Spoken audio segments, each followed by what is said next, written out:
"Who are you?" she whispered, her gaze drifting around the sterile room before snapping back to him. "The lobby. I remember the lobby. My brother. He was right behind me. Where is he?"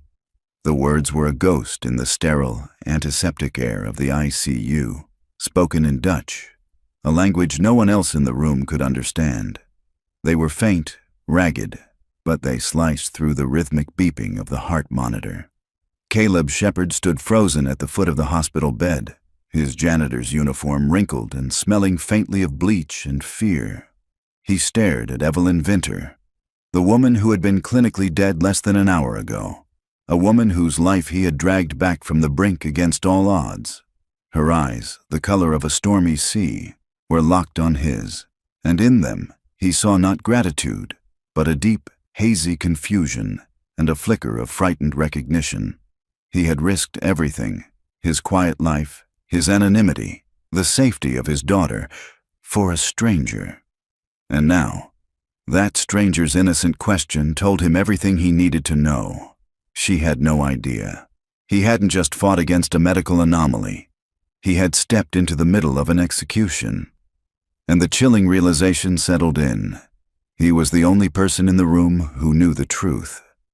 It had all started less than 24 hours ago, with the familiar squeak of his mop against the black and white marble floor of the Ethelgard Hotel lobby. The sound was the steady rhythm of a life he had chosen for its silence, its invisibility. Each stroke was a deliberate push against the memories of a different life, a life filled with the screams of sirens and the frantic pulse of a world he'd left behind. Here, there was only the scent of polish, the soft glow of chandeliers, and the quiet dignity of being unseen. It was all for Nora, his 7-year-old daughter. A safe, predictable world where fathers came home smelling of nothing more dangerous than cleaning supplies.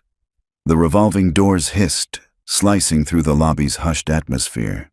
A blast of cool night air swept in, carrying with it a new energy, sharp, commanding, and cold.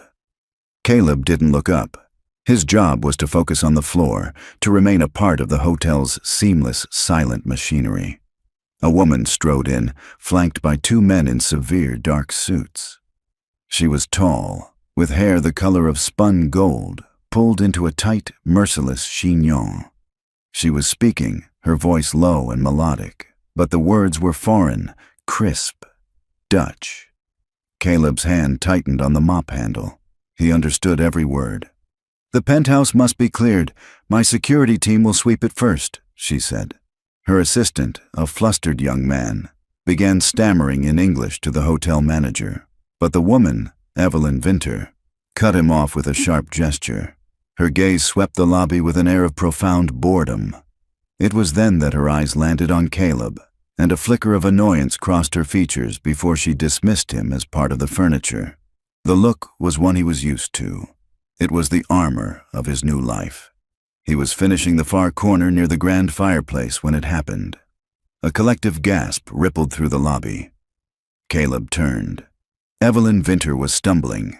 Her hand, previously gesturing with sharp authority, was now pressed against her chest.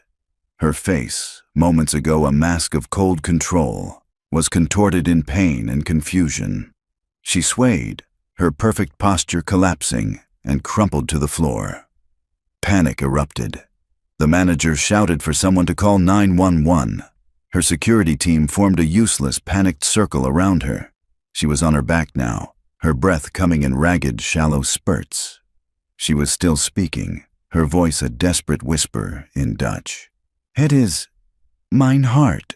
Zeg het ze. It's my heart. Tell them." No one understood. Caleb dropped his mop. It clattered against the floor. He was moving before he made a conscious decision, the years of training he'd tried to bury surging to the surface. He pushed past a stunned bellhop. "Sir, you can't," one of the bodyguards said, putting an arm out to block him. Caleb ignored him. He spoke directly to Evelyn, his Dutch as crisp and clear as hers had been. "Mevrouw Vinter, can you hear me? My name is Caleb. I can help you." Her eyes, glazed with pain, focused on him in disbelief. "The janitor?" "Tell me what you feel," he commanded, his voice calm, authoritative. His fingers went to the pulse point on her neck. It was thready, dangerously erratic. "A sharp pain radiates my arm," she gasped. "Tingling my jaw." Classic signs, but something was wrong. Her lips were turning blue, a sign of cyanosis that was happening far too quickly. "Sir, get back," the bodyguard insisted. "Her airway is constricting," Caleb shouted in English, his voice echoing with a command that made people jump. "Someone get the emergency kit." But her breathing was stopping. Her eyes rolled back, and then he saw it. The detail that changed everything. A slight, almost imperceptible tremor in her left hand just before she went limp. It wasn't a standard heart attack. He knew with a sickening certainty. He was looking at something else. "No time," he muttered, tilting her head back. He put his ear to her chest. Nothing, no heartbeat, cardiac arrest. He placed the heel of his hand on her sternum and began compressions. Hard, fast. The rhythm was seared into his muscle memory. The revolving doors hissed again. A man, impeccably dressed, with the same sharp features and cold eyes as Evelyn, strode in. "What in God's name is going on here?" he roared. "Mr. Vinter," the assistant sobbed. "It's your sister." The man, Lachlan Vinter, took in the scene, his face contorted in a mask of fury. "Get your filthy hands off her!" he lunged, grabbing Caleb's shoulder and hauling him back. "Stop, you'll kill her!" Caleb yelled, trying to shake him off. "She's in cardiac arrest." "Security, get this lunatic away from her!" Lachlan screamed. 2 hotel guards grabbed Caleb's arms, dragging him away from Evelyn's still body. "You don't understand," he yelled, fighting against them. "She needs a defibrillator. Every second you wait, her brain is dying." Lachlan knelt beside his sister, his expression a strange, unreadable mix of panic and something colder. Just then, the wail of sirens grew louder. Paramedics burst through the doors, their gear rattling. They took over, pushing everyone back as they got the paddles on her chest. "Charging to 200, clear." Her body arched. Nothing. "Charging to 300, clear." She jumped again. A faint, erratic rhythm appeared on the monitor. They had a pulse. As they loaded her onto a gurney and rushed her out, the lobby was left in a state of shocked silence. Caleb stood between the 2 guards, his chest heaving, his adrenaline starting to crash. He had saved her. But as he looked at Lachlan Vinter, who was staring at him with an expression of pure, unadulterated hatred, he knew this was far from over. "I want him arrested," Lachlan said, his voice dangerously low, pointing a finger at Caleb. "Now. Arrest him for what?" A steady voice cut through the tension. Grant Maddox, the hotel's head of security, stepped forward, his solid frame subtly positioning itself between Lachlan and Caleb. His demeanor was calm, but his eyes were sharp. "Assaulting a guest or saving her life, because I've got 5 camera angles that will show Mr. Shepard here acting only to provide medical aid." Lachlan Vinter's head snapped toward him. "And who are you?" "The man who reviews the security footage," Maddox said, his tone even. "I assure you, Mr. Vinter, the only thing those cameras will show is your sister collapsing and my employee preventing a tragedy." 2 police officers had arrived, their expressions weary. "What's the situation here?" the older one asked, his gaze moving from Lachlan's $1,000 suit to Caleb's simple janitor uniform. Lachlan immediately took control. "That man," he said, his voice dripping with authority, "put his hands on my sister." He was behaving erratically. "That's a lie," Caleb said, his voice steady despite the adrenaline crash that was starting to hit him. "I was responding to her. She was speaking Dutch. I was the only one who understood what she was saying." The officer looked at Caleb, a skeptical frown on his face. "You speak Dutch?" "Yes, and I recognize the signs of an atypical cardiac event. The paramedics will confirm her heart had stopped." The officer was clearly out of his depth, caught between a billionaire's accusation and a janitor speaking with the vocabulary of a doctor. Grant Maddox stepped in again. "With all due respect, Mr. Vinter," he said, his voice dropping to a low, firm rumble. "Your identity doesn't change what happened. I'm sure the last thing your sister's company needs right now is a media storm about how her family tried to have the man who saved her life arrested." The word media was the magic bullet. Lachlan's jaw tightened. He shot Caleb a look of pure venom, a look that promised this wasn't over. "Fine," he spat. "But if it turns out he harmed her in any way, I will hold this entire hotel responsible, and I will find him."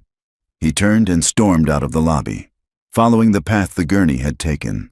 The police, seeing the conflict fizzle, took a few witness statements and left, but not before the older officer gave Caleb a hard look. "Stay away from them," he warned. "You got lucky tonight. Don't push it." Caleb just nodded, his body trembling. Mr. Davies, the manager, rushed over, his face pale. "Shepard, my office, now."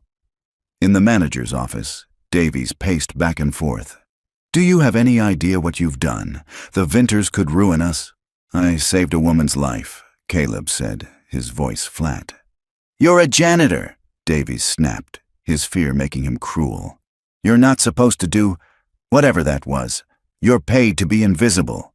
Caleb looked at the man's panicked face and felt a profound weariness settle into his bones.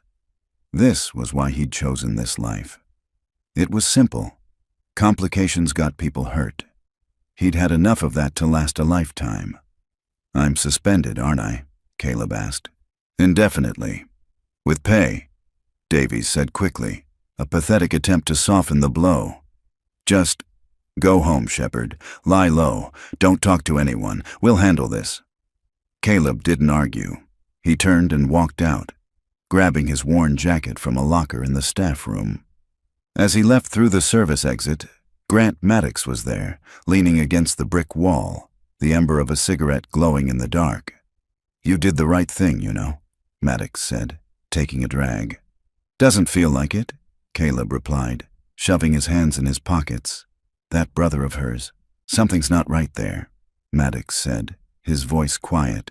"The way he looked at you, it wasn't just anger, it was fear, like you'd ruined a plan."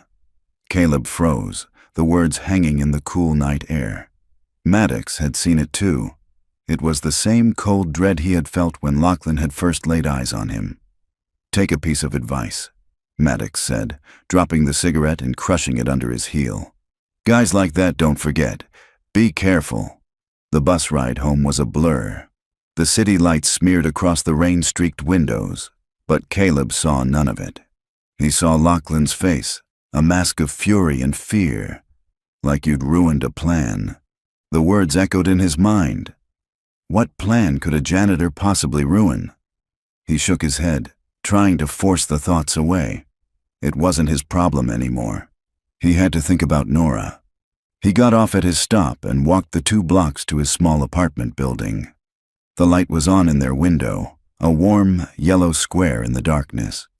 That was his world. That small, safe square.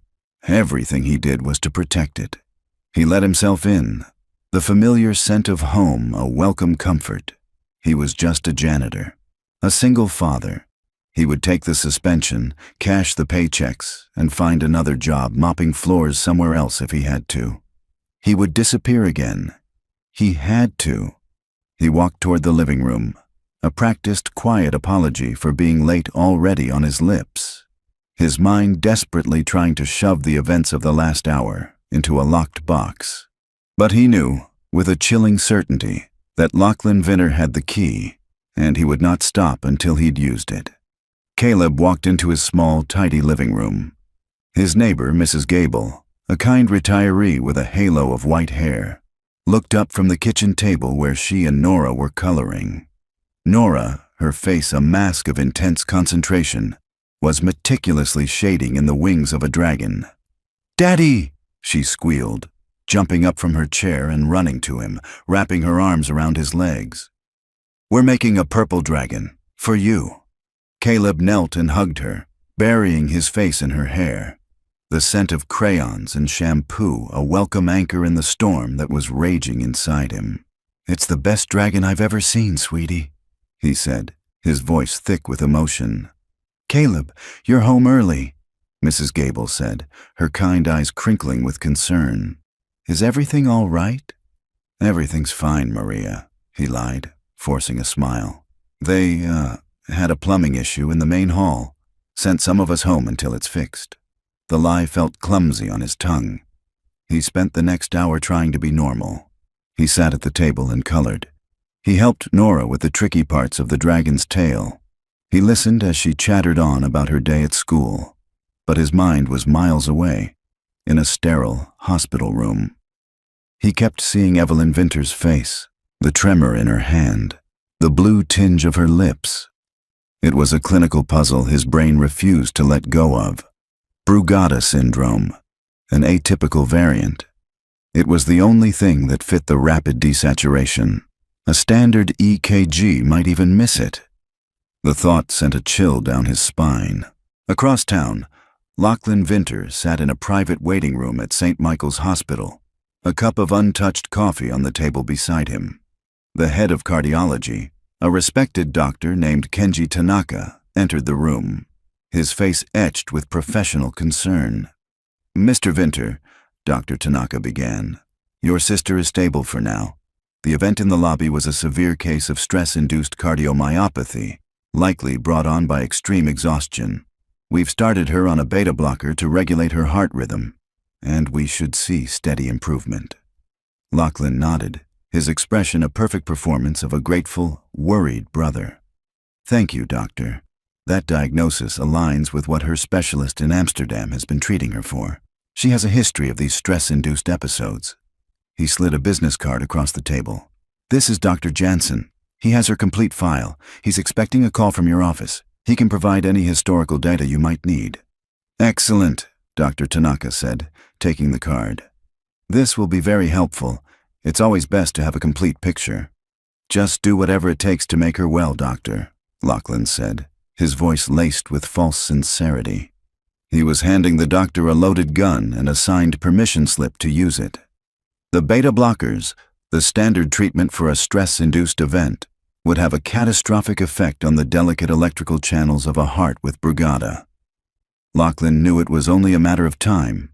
He had set the stage for a quiet, tragic, and perfectly believable death. Later that evening, Caleb tucked Nora into bed.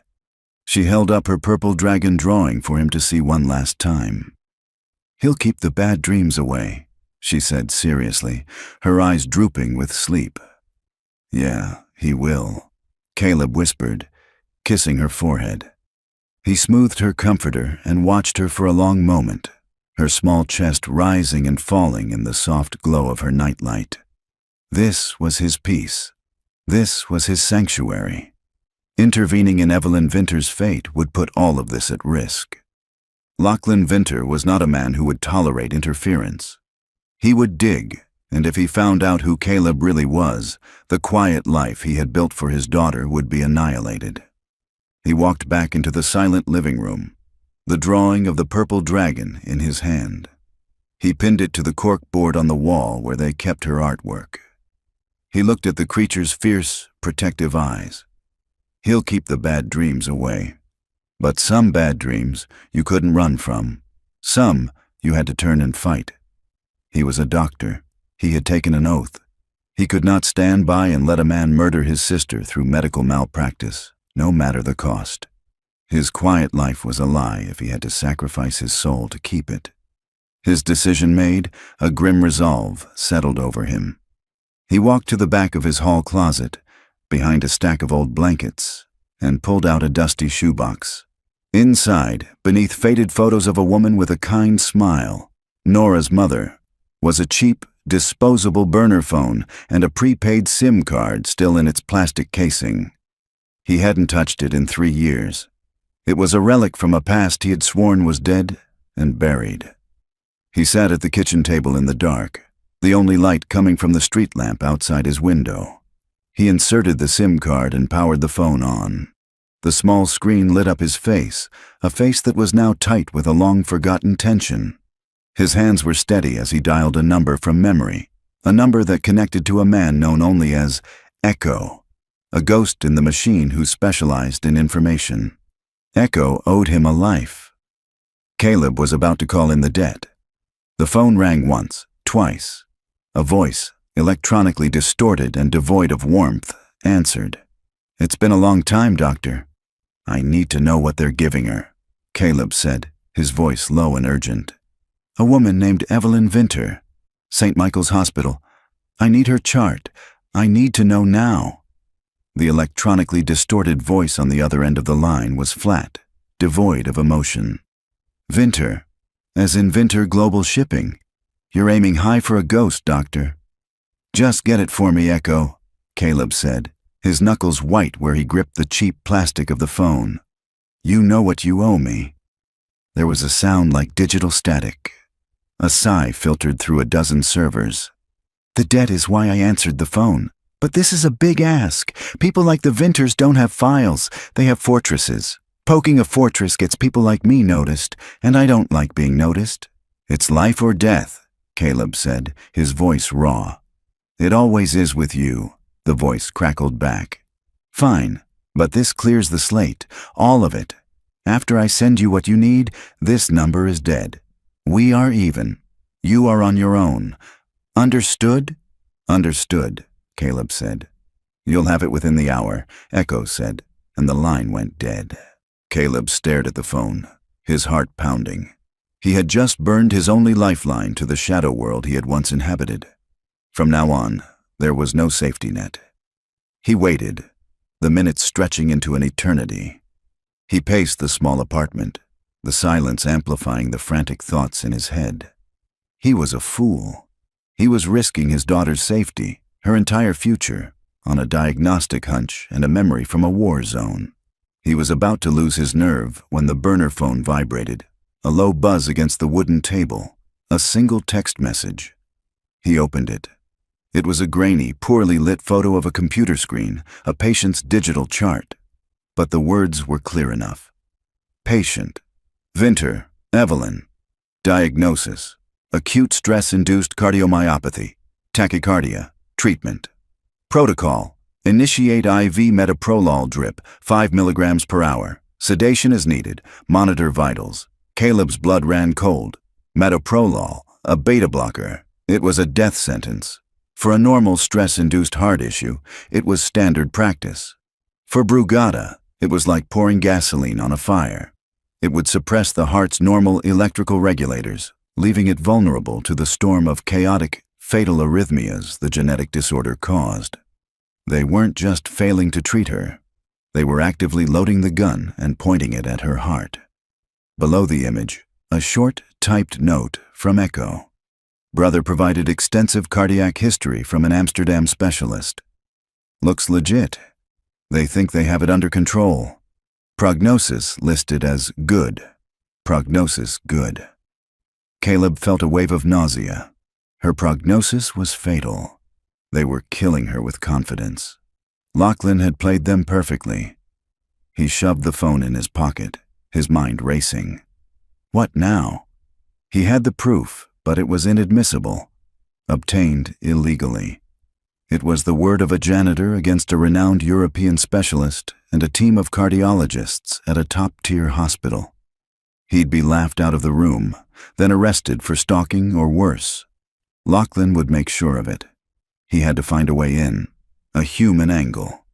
Someone on the inside who could be convinced. He thought back to the lobby. The bodyguards were loyal to the payroll.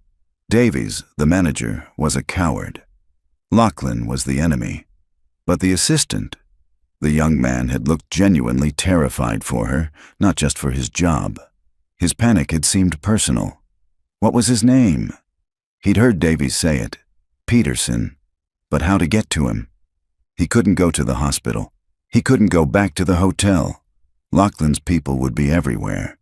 Caleb closed his eyes, forcing himself to replay the chaos in the lobby, searching for a detail. The paramedics had arrived. There was shouting. The assistant, Peterson, had been on his phone, his voice frantic. What had he said? The memory surfaced, a single clear sentence in the noise. Cancel the morning briefing at the Regale Conference Center. All Vinter personnel are to await instructions. The Regale Conference Center. It was a long shot, a desperate gamble, but it was the only shot he had. Lachlan would be at the hospital, playing the part of the devoted brother. His staff would be in limbo, gathered at the conference center. Peterson would be there. Caleb walked to Nora's door and pushed it open a crack. She was fast asleep, the purple dragon drawing on the wall standing guard. He looked at her peaceful face, and the risk he was about to take felt like a physical weight in his chest. He was about to step out of the shadows, to make himself a target. But if he didn't, a woman would die. And the part of him that was once a doctor, the part of him that was still a good man, would die with her. He scribbled a quick note for Mrs. Gable for the morning. A simple lie about being called into work early. He grabbed his worn jacket, the one that let him blend into any city crowd, and slipped out of the apartment. The burner phone, a cold, hard rectangle in his pocket. The night was cool and damp. The city was asleep. But Caleb had never felt more awake.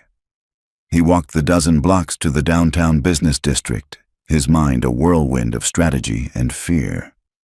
He rounded a corner and saw it 2 blocks away, the gleaming glass facade of the Regale Conference Center.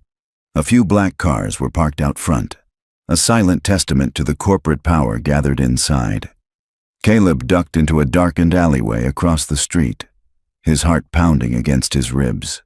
He had no plan, no weapon, just a terrifying piece of information on a cheap phone, and the desperate hope that a stranger's conscience was stronger than his fear. He settled in to wait, a ghost watching a fortress, praying for a single crack in the wall. Caleb waited. The hours bled together, the darkness of the alley shifting from the deep black of night to the hazy gray of pre-dawn. The city began to stir. Street sweepers hissed past, followed by the rumble of the first delivery trucks. Caleb's legs ached, and a cold exhaustion had settled deep into his bones. But he didn't move. He was a statue carved from adrenaline and resolve. Finally, just as the sun began to cast long shadows down the street, he saw movement. The main doors of the conference center opened, and the assistant, Peterson, stepped out. He looked pale and sleep-deprived, his tie already loosened. He walked away from the main entrance, pacing on the sidewalk as he spoke into his phone, his voice a low, anxious murmur. He was separated from the security guards at the door. This was the chance. Caleb waited for a city bus to pull up to the stop just past the conference center, its brakes hissing loudly. As the doors opened and a small crowd of people spilled onto the sidewalk, creating a moving shield, Caleb made his move. He kept his head down, his gait unremarkable, just another person in a hurry. He crossed the street, merging with the bus passengers, and timed his approach perfectly. He fell into step just behind Peterson as the young assistant ended his call and turned to walk back toward the entrance. "Mr. Peterson," Caleb said, his voice low and even. Peterson jumped, spinning around. His eyes widened in recognition and fear. "You! What are you doing here? You need to leave. Security will—" "Walk with me," Caleb said, not as a request, but as a calm command. He gestured with his head toward a narrow side street that ran between the conference center and the next building. 5 minutes. Her life depends on it. I can't," Peterson stammered, glancing nervously at the guards by the door. "They're killing her at the hospital," Caleb said, his voice sharp with urgency. "And her brother is helping them." That hit the mark. Peterson's face went pale. The color drained from his lips. He hesitated for a fraction of a second, his eyes darting between Caleb and the safety of the main entrance. Then, with a jerky nod, he followed Caleb down the side street, away from the prying eyes of the security detail. Once they were out of sight, tucked behind a large recycling dumpster, Peterson turned on him, his voice a panicked whisper. "What is this? Are you trying to blackmail us? I have nothing to give you." "I don't want money," Caleb said, pulling out the burner phone and holding it up so Peterson could see the photo of the medical chart. "I want you to look at this. This is your boss's treatment plan. They're giving her metoprolol. Peterson squinted at the screen. Okay, that's a heart medication, right? They said they have it under control. Her brother flew in her records from Europe. Her brother lied, Caleb said flatly. That drug is going to kill her. It's poison for what she really has. I saw the tremor in her hand, the speed of the cyanosis. That's not a stress reaction. It's a genetic disorder, a rare one.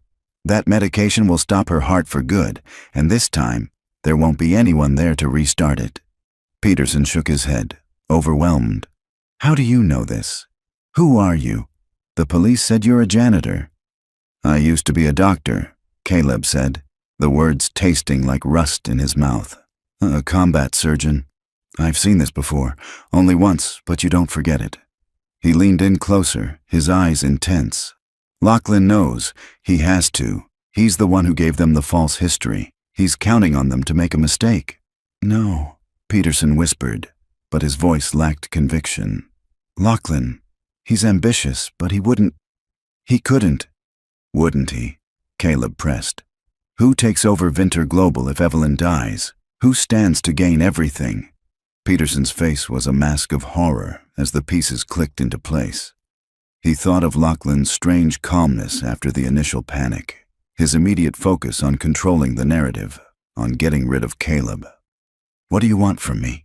Peterson asked, his voice trembling. I need you to call the hospital. Not the front desk. I need you to get Dr. Kenji Tanaka on the phone. He's the lead cardiologist. You're her executive assistant. They'll put you through. And say what? That a janitor told me they're all wrong? They'll think I'm crazy. Lachlan will fire me. Or worse. You don't have to mention me, Caleb said, thinking fast. You just have to plant a seed of doubt, a smart one. Tell him you were on the phone with her specialist in Amsterdam, Dr. Jansen, just checking in. Caleb's mind raced, pulling the technical language from the depths of his memory. Tell him the specialist mentioned that given her family history, you should ask them to run a procainamide challenge to definitively rule out a latent sodium channelopathy. Use those exact words. Sodium channelopathy. Peterson stared at him, his mouth agape. A what? It's the medical term for what I think she has. Caleb explained. It's a test. A doctor hearing that specific phrase will be forced to pause. It will be a huge red flag that their current diagnosis might be incomplete. It might be enough to make them stop the beta blockers before it's too late. From the end of the alley, a voice shouted, Peterson, are you back here? It was one of the security guards. They were looking for him. I have to go, Peterson said, his eyes wide with panic. Caleb grabbed his arm, his grip firm but not painful. Her life is in your hands now. You saw what happened. You know I'm not lying. You can walk away, and by tomorrow you'll probably be promoted. Or you can make a phone call and save the life of a woman who trusts you. He let go and slipped away, melting back into the urban landscape, leaving Peterson alone in the alley. He didn't look back. He walked fast, turning corner after corner, putting as much distance as he could between himself and that building. He had done all he could. The rest was up to a terrified assistant and a system designed to trust billionaires over janitors. Back in the alley, Peterson fumbled for his own phone, his hands shaking so badly he almost dropped it.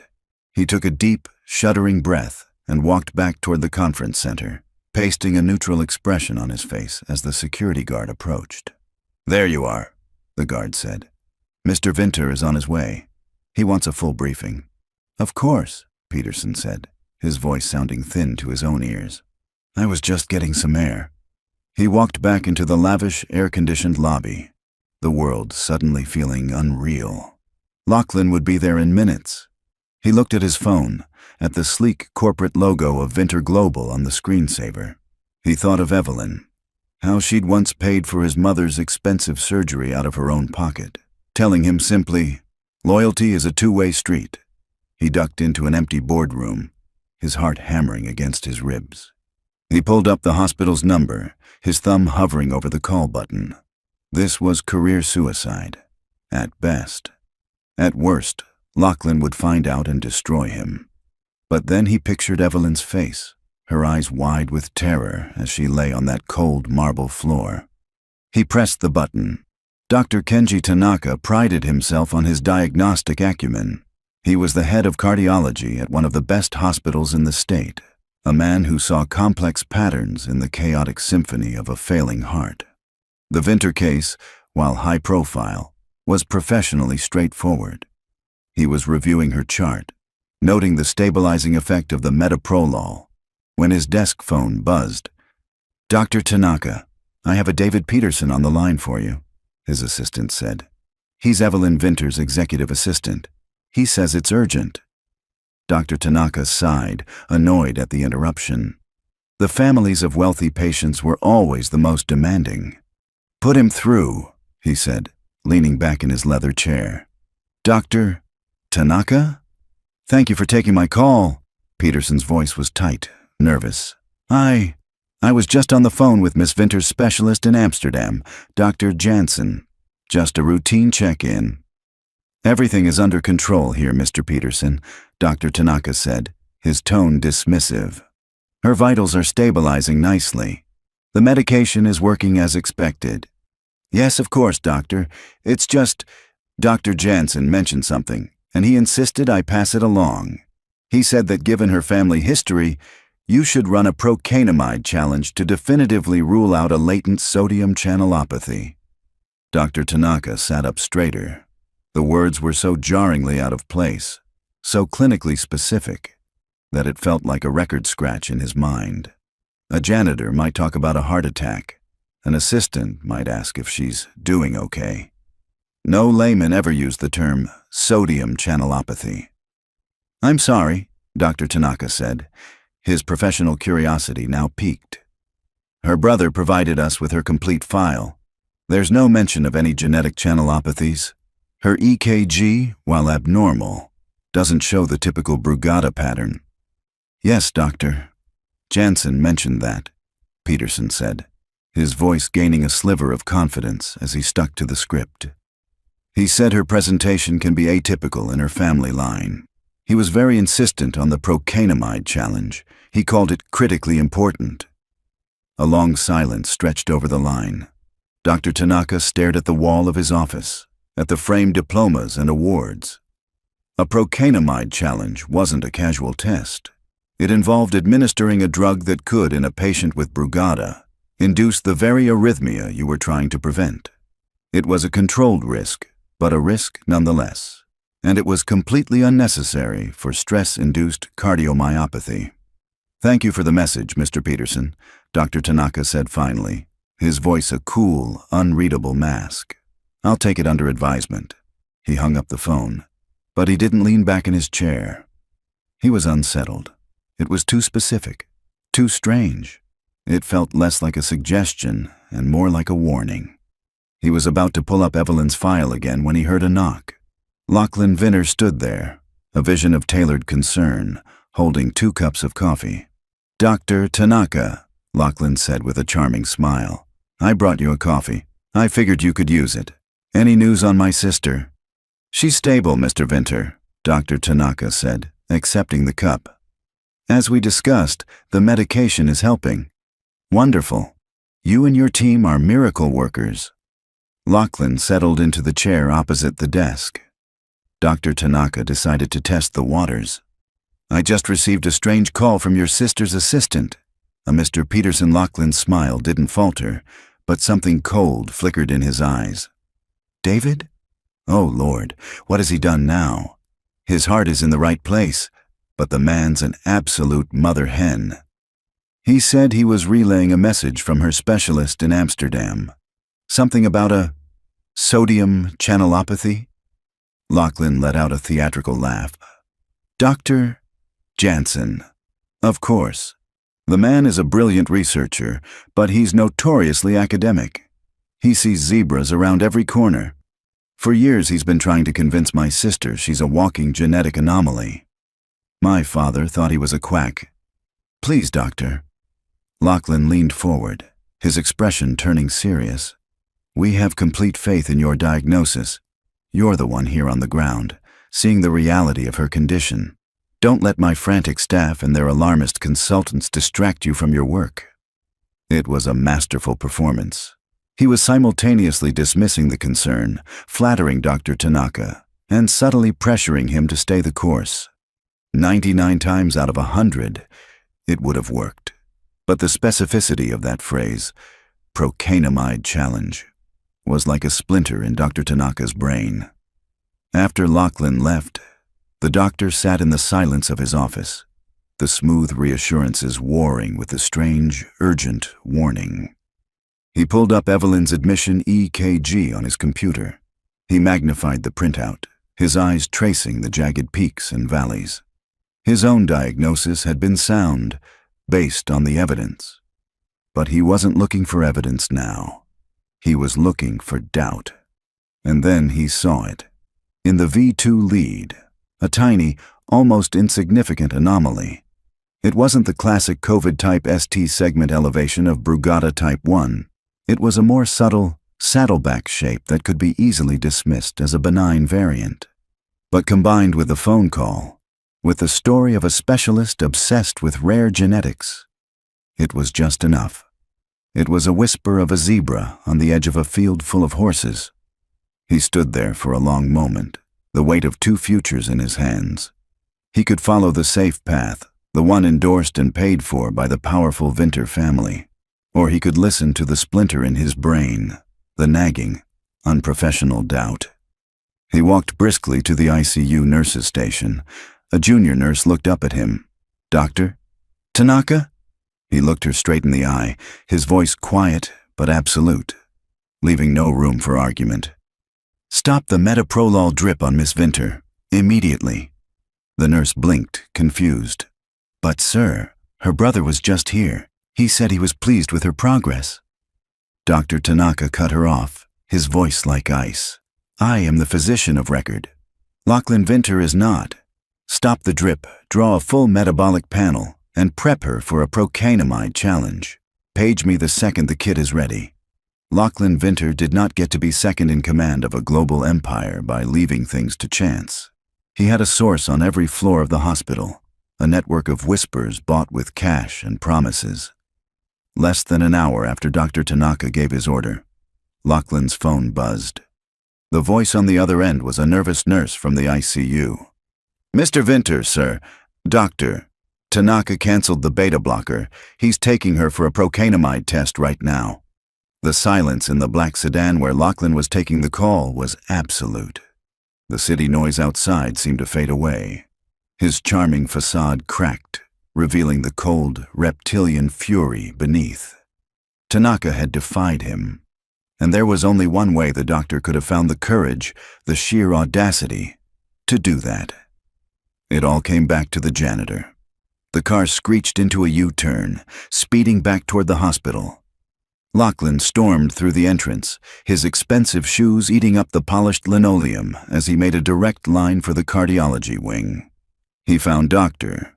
Tanaka just outside the ICU, scrubbing in for the procedure. "Tanaka!" Lachlan's voice was a low growl that made a passing orderly flinch. "What is the meaning of this? My source tells me you've stopped my sister's treatment and are proceeding with this reckless experiment against my express wishes." Dr. Tanaka turned, his face calm but set like granite. He had crossed his Rubicon, and there was no going back. "I have not stopped her treatment, Mr. Vinter. I have corrected it. My medical judgment is not a negotiation. Now, if you'll excuse me, the test is beginning. You can watch from the observation window, but you will not interfere with my team." Tanaka turned and walked into the specialized procedure room, leaving Lachlan seething in the hallway. He would let the doctor play out his little fantasy, and when he was proven wrong, Lachlan would not just have his job, he would have his medical license. While this confrontation was unfolding, Caleb was on the move. He couldn't wait in the darkness of his apartment any longer, a passive player in a game with his own life on the line. He needed to know. He found his way to the hospital, circling the massive building, his mind working, cataloging the service entrances, the delivery bays, the laundry chutes. He found what he was looking for. A laundry service entrance in the sub-basement. An old ID from a different cleaning company and a confident walk got him past the first checkpoint. From there, he knew the labyrinth. Inside the procedure room, the tension was thick. Evelyn lay on the bed, wires connecting her to a bank of monitors.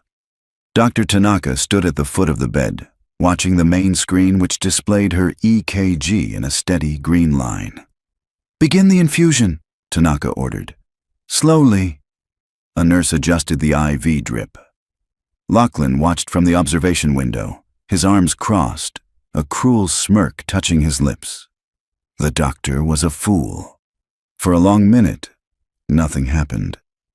The green line continued its steady, rhythmic peak and fall. From the observation window, Lachlan couldn't see the shadowy figure who had just slipped into the far end of the hallway. Caleb had emerged from a service stairwell, his heart pounding. He saw Lachlan at the window, and his stomach clenched. Inside the room, Dr. Tanaka's brow was furrowed.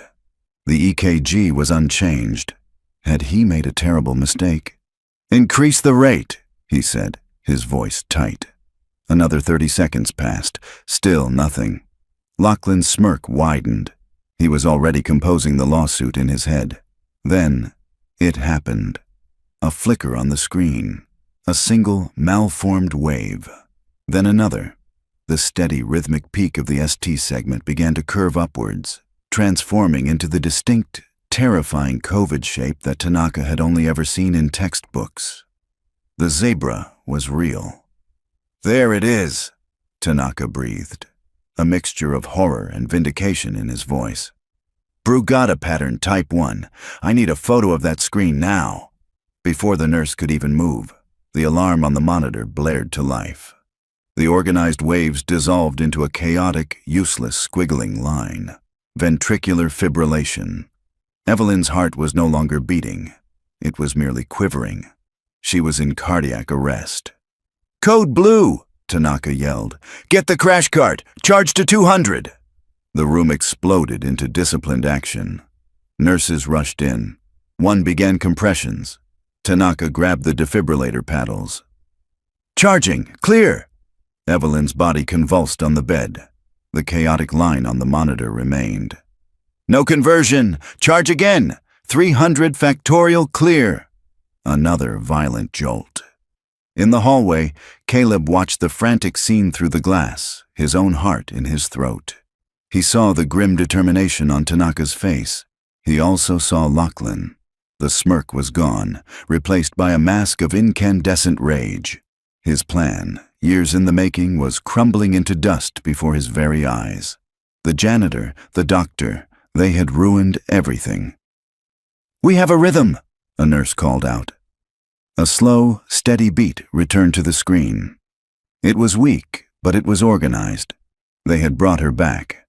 Dr. Tanaka leaned against the bed, breathing heavily, sweat beading on his forehead.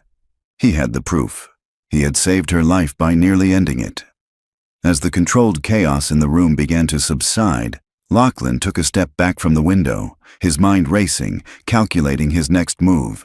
His gaze swept the hallway, looking for a way to salvage the situation. And then he stopped. His eyes scanned past the nurse's station, past the waiting room, and into the shadows at the far end of the hall.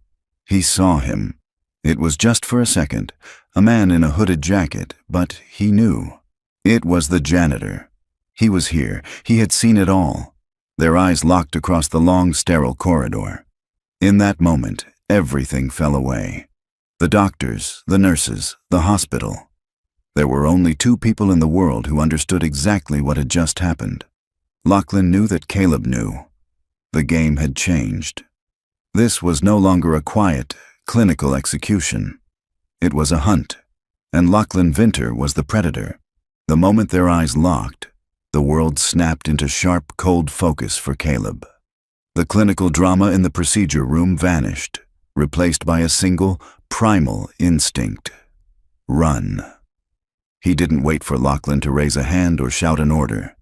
He saw the flicker of murderous recognition in the man's eyes, and that was enough. He turned and melted back into the shadows of the corridor, moving with a fluid silence that belied the frantic pounding of his heart. He heard a muffled command behind him, Lachlan's voice speaking into his phone. He's here. Find him. Black jacket, hood. He's in the West Wing. Do not let him leave this building. Caleb didn't risk the main elevators or stairwells. He darted through a set of double doors marked Staff Only and found himself in a brightly lit but deserted utility hallway. He could hear the heavy footsteps of security guards echoing from the main corridor, their pace quickening. He was being hunted. He ran, his soft-soled shoes making no sound on the tiled floor. He knew the layout of places like this. Every hospital, every hotel, every large building had the same hidden anatomy. A skeleton of service tunnels, storage closets, and forgotten stairways. It was the world he lived in now. He yanked open a door to a janitor's closet, slipped inside, and closed it just as two of Lachlan's men, broad-shouldered and grim-faced, rounded the far corner.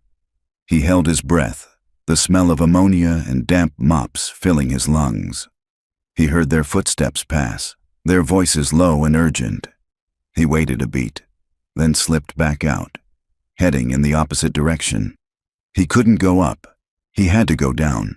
To the basement, to the labyrinth. He found a service elevator, pried the doors open with his fingers just enough to slip through, and found the emergency ladder, climbing down through the darkness of the shaft. He landed in the sub-basement, a place of humming generators and giant, hissing pipes. He was back in his element. He moved through the darkness with a sureness that Lachlan's polished security team could never match. He found an emergency exit that led to a back alley, pushed the bar, and was blinded for a second by the late afternoon sun. He was out, but he wasn't safe. His first thought, a bolt of pure, unadulterated terror, was of Nora. His apartment was compromised. It would be the first place Lachlan would send his men. He couldn't go there. He couldn't call his own phone. Every second he wasted was a second they were getting closer to his daughter. He ran for 3 blocks, putting distance between himself and the hospital, before ducking into a noisy, crowded bus station. He pulled out the burner phone, his fingers fumbling with the unfamiliar buttons. He dialed the one number he knew he could trust. Grant Maddox picked up on the second ring. "Yeah? Grant, it's Caleb Shepard." "Caleb, what's going on?" "I heard things got messy at the Athelgard. It's worse now," Caleb said, his words coming in a rush. "My life is in danger.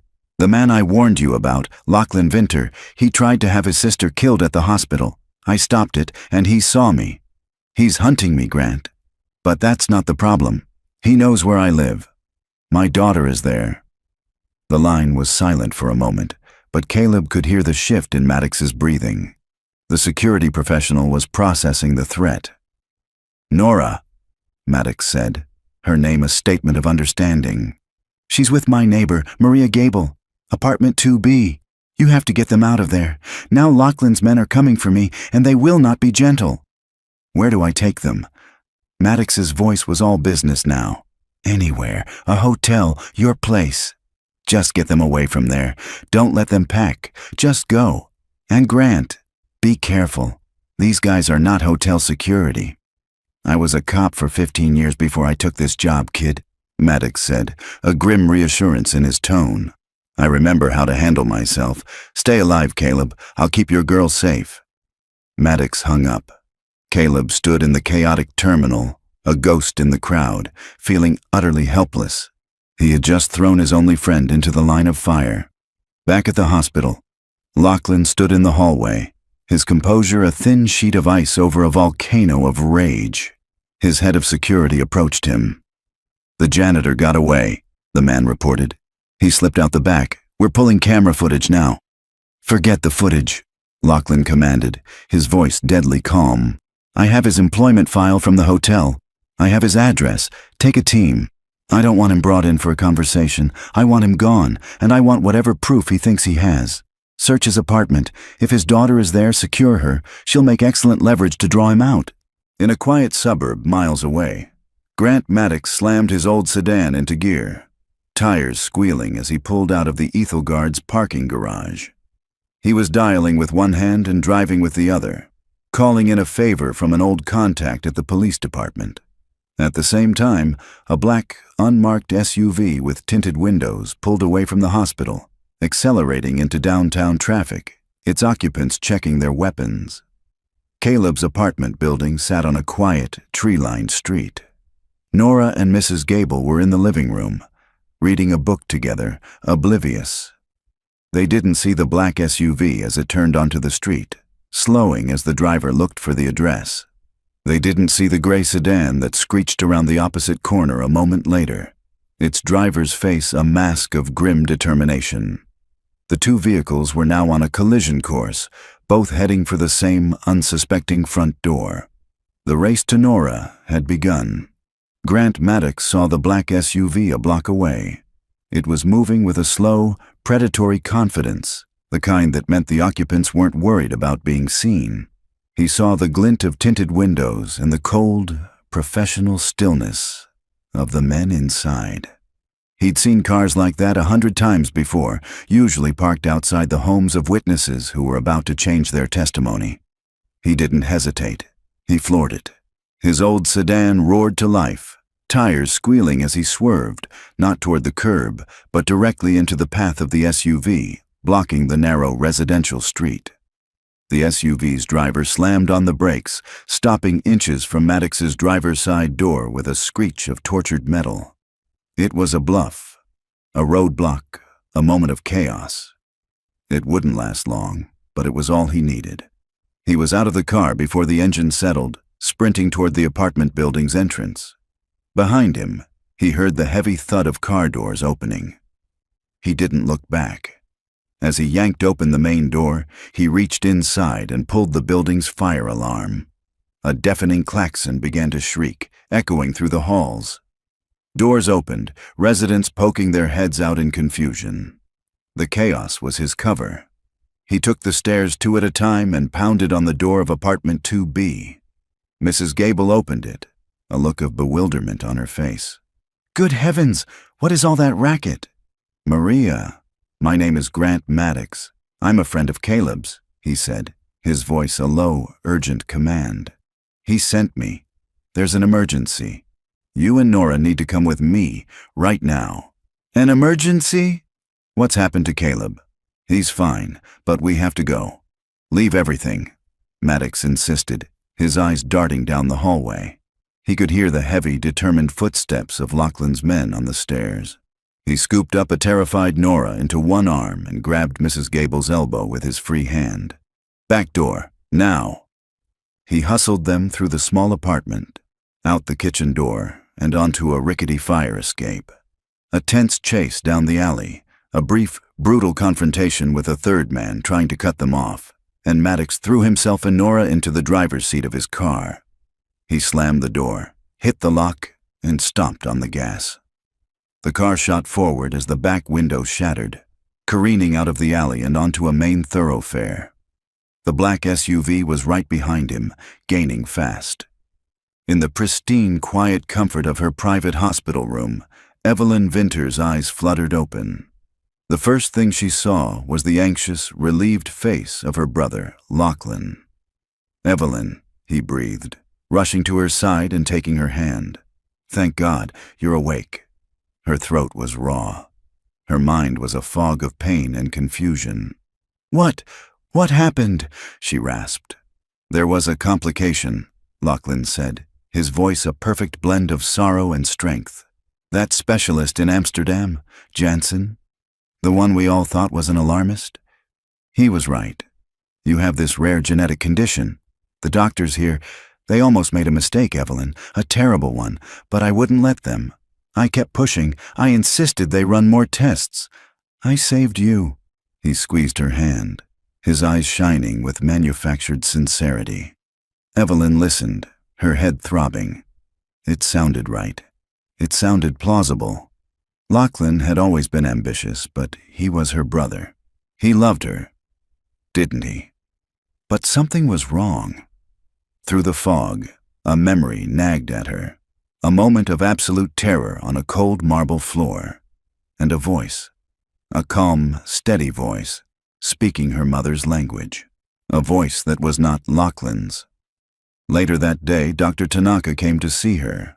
He was professional, clinical, and chose his words with the care of a man walking through a minefield.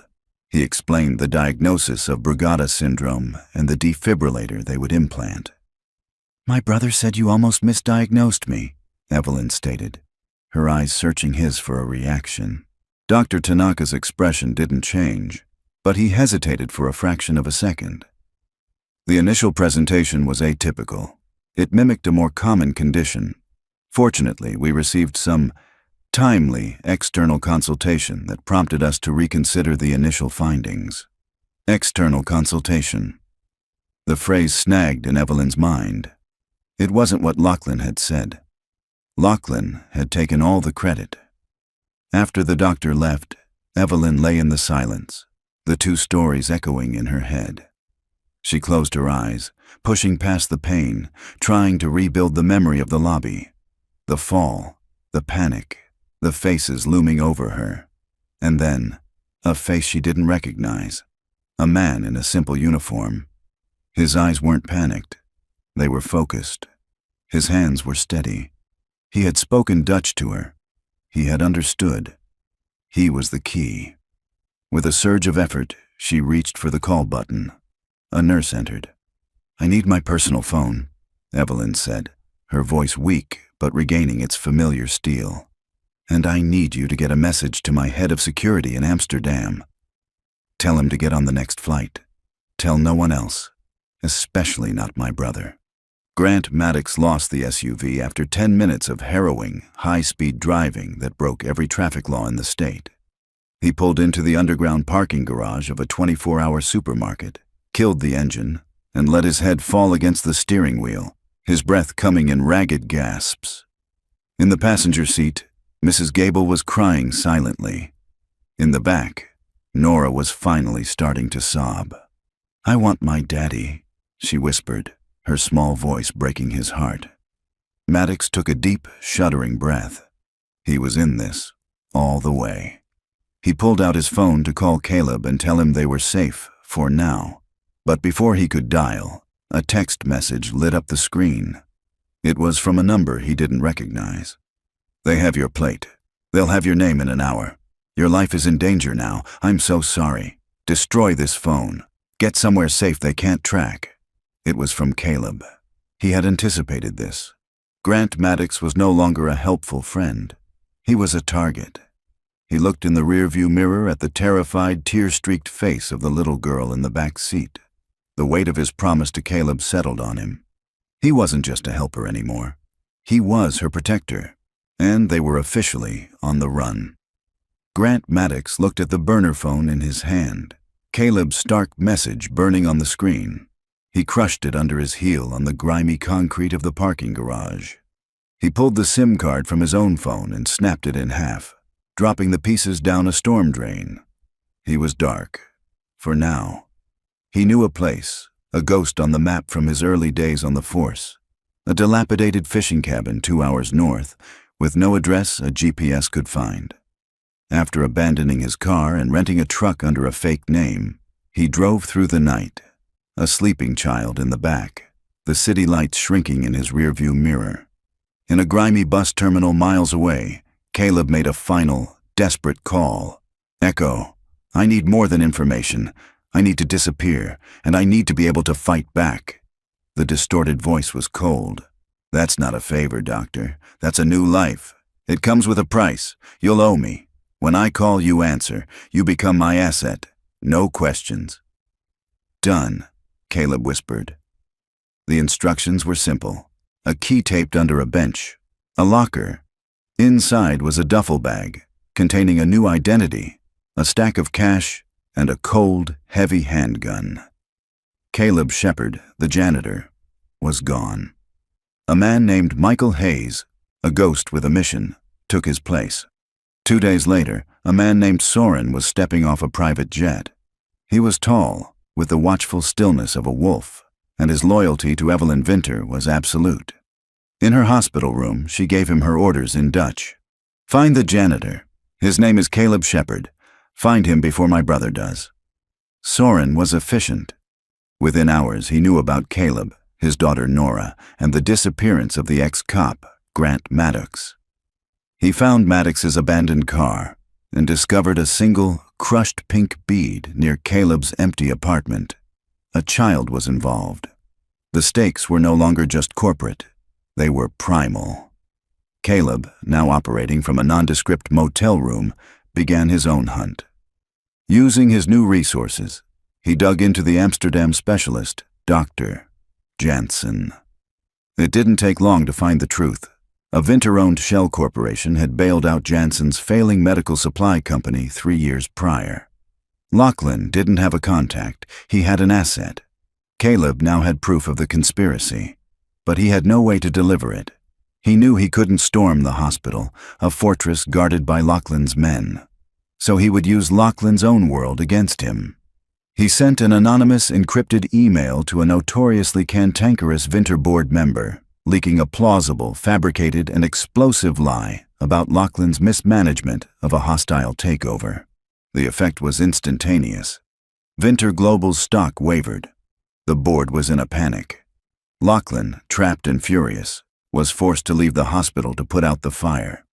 From a parking garage roof, Caleb watched Lachlan's SUV speed away. The king had left the castle. He put on a stolen orderly's uniform, the gun a cold weight against his back. He created a minor chemical scare in the basement labs, a code red that drew one of the 2 guards from Evelyn's door. At the same moment, Soren arrived to confront the other. While the remaining guard was distracted, Caleb slipped in through a ceiling vent. He dropped silently into Evelyn's bathroom, then stepped into the main room. She was awake. Her eyes widened. Before she could scream, he raised a finger to his lips. "Miss Vinter," he whispered in Dutch. "My name is Caleb Shepard. You're in terrible danger." He showed her the evidence on the burner phone. As the cold, corporate truth of her brother's betrayal settled over her, the door burst open. Soren stood there, weapon drawn. "Soren, no!" Evelyn commanded, her voice like steel. "Stand down. He's the one." An alliance was forged. They had to get her out. Just as they formulated a desperate plan, Evelyn's phone rang. It was Lachlan. He knew the board meeting was a ruse. He was coming back. Their escape was audacious. Evelyn in a wheelchair, pushed by Caleb in a guard suit, with Soren in a doctor's coat. They walked out the front door in plain sight as Lachlan's SUVs screeched to a halt at the main entrance. They took a different car, one belonging to a hospital administrator, and disappeared into the city. From the moving vehicle, Evelyn made a call. "Marcus," she said to the board member, "my brother has been attempting to murder me. I have proof. Seize his assets. Lock him out of the system, immediately." Lachlan, charging into the empty hospital room, found his corporate world dismantled. But he still had his private security, and he knew where Caleb would go. He used his resources to find Maddox's old police records, to find the location of the forgotten cabin. Caleb arrived at the dark, silent cabin first, his heart pounding. Maddox was on the porch. "She's inside," he said. "She's safe." Caleb walked in. A fire was crackling. Nora was asleep on a cot. He knelt beside her, a wave of profound relief washing over him. It was a trap. The floorboards creaked. Lachlan stood there, a gun in his hand. "Did you really think I wouldn't find this place?" he sneered.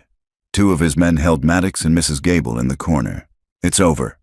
Caleb slowly stood, placing himself between Lachlan and his sleeping daughter.